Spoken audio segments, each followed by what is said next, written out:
Okay, so let's have a look at the sales opportunities or opportunity stages functionality within Infusionsoft.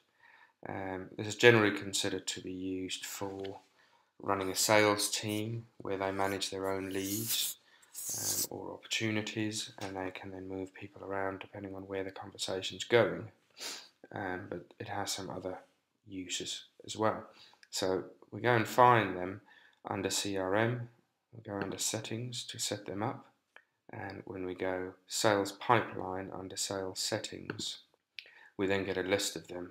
And this is being a demo app, there's quite a few here, but if you look at, say for instance, we start with initial inquiry, select and send information pack, confirm information pack sent, estimate send, follow-up, revision, accepted, agreed, start date, project start.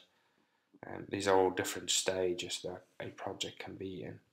So for this example, let's just create some new ones. Now you'll see these numbers here in the order are sort of where they sit in the process, and I strongly advise that you space them out. You'll see here there's sort of 10 spaces between each of them, and the reason for that is when you change your mind, so you can see here there was 100 and then 110, now we've got 1 and 2 added in. It makes it easy to add additional stages, whereas if we went from 1 to 2, if we then wanted to add those 2 in, we'd have to go and rename all the subsequent stages and move those around, so it just saves a bit of time in case things change, as they do. So we'll start and we'll say, I'll just give these very simple names, and we'll start that on 300. Target number of days is how long you think a prospect should be in this stage. I'll leave these blank for the moment, and we'll then go add that. We'll go to stage 2.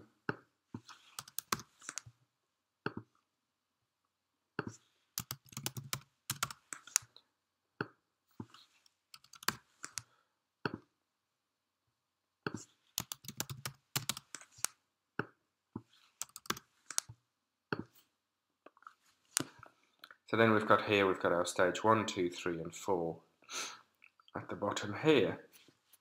Now a handy feature that you've got are checklists, and that's things that would be required to be confirmed as completed before I can move from one stage to the next.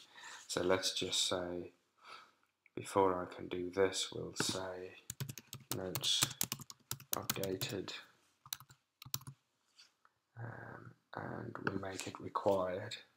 And we add that in. The order again is if you want them to be in a particular order. I'm just going to add one here, so I won't put an order in, and I can then close that, and then I can go to the next one.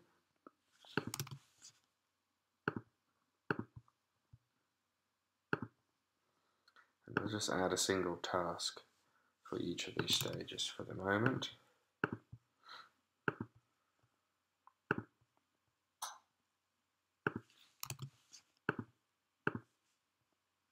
Okay, so now we've got our 4 stages, we've got our checklist set up, and we can now go and see how we're actually going to use these. So we'll use this, we'll set it up in Campaign Builder, and I'll just remove these items.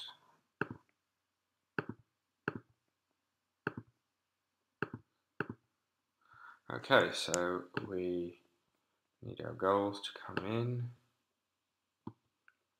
and we'll change this here so that we've got it as moves and opportunity, and this will be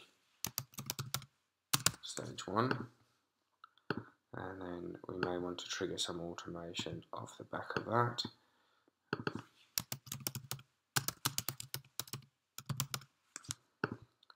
I'm just going to copy these.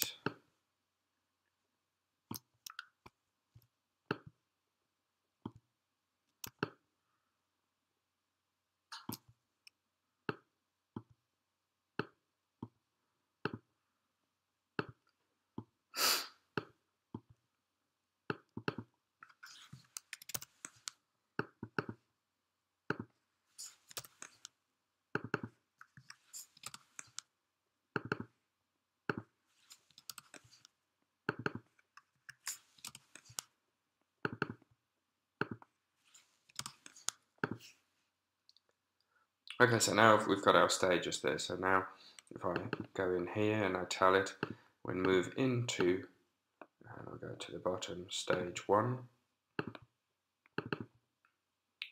move into stage 2,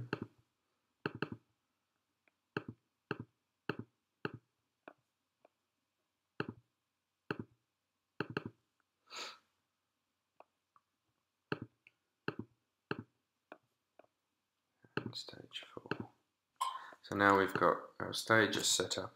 So what will happen as soon as this is a goal, so as soon as an opportunity for a prospect starts, they reach stage 1, new opportunity, they'll then move into the sequence, and I can then trigger some automation off the back of that. And what I will do, just so that we can see this visually, is add a timer into each of these.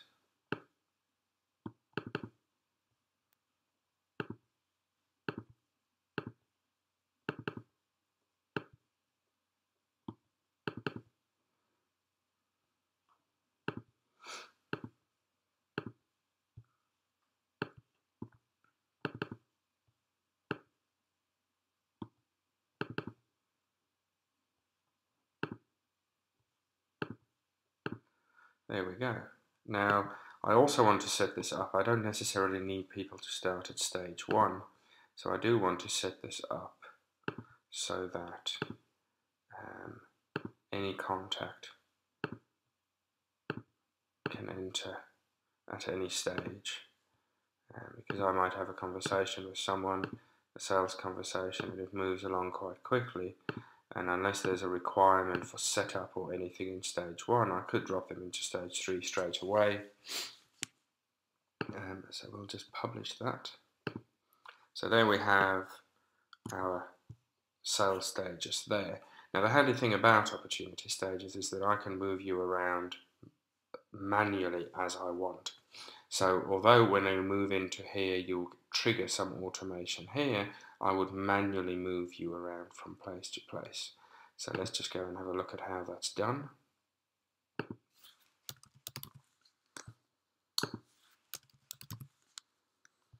I'll just go and find Erwin, and then if I scroll down I can see here opportunities, and then I can see Erwin already has some opportunities here, but I'm actually going to create a new one for this example. So we say add an opportunity,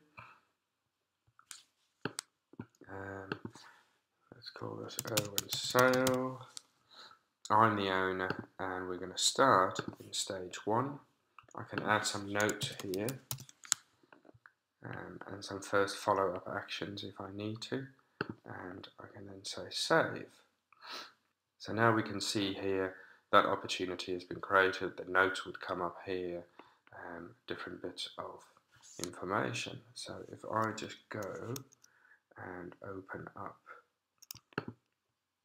our campaign again so that we can keep an eye on what Erwin's doing, you can now see that's where Erwin sits. Now I can either move him into stage 2 and he moves on to there, or I can skip to go to stage 3. So let's just see that. Now remember we created these tasks. So let's say I want to move him to stage 3. It comes up saying, no, you can't do that until you acknowledge this. So it's a good way of creating a bit of accountability, because whoever's moving this stage will confirm that they have completed the task that you've set as a requirement. So I now go into stage 3, and then I press save, and then we can see Erwin is now in stage 3, and when I come and refresh here, he's in stage 3. The conversation goes, I need to move Erwin back to stage 2, and when I come back here, he's now moved over, and he'll disappear off that timer in due course. So you can see it's quite handy for moving people around different stages if you've got different optional outcomes from a sales process, and it's then an easy way for you to track where things are. And you can also add these stages to the dashboard so that you can have an easy overview. So we'll say, you can see here on the side I've got pipeline stages. Now you can see if I go and change my settings, I can say which stages to actually display. So if you've got sales and staff in different departments or different divisions, they don't all have to see everything. One of my customers have got a domestic section and a commercial section, and the staff don't deal with both, so you only see what's relevant. I then say save there. We can see Erwin is sat in stage 2 at the moment, and as I move him around, these will update. Okay, any questions, let me know.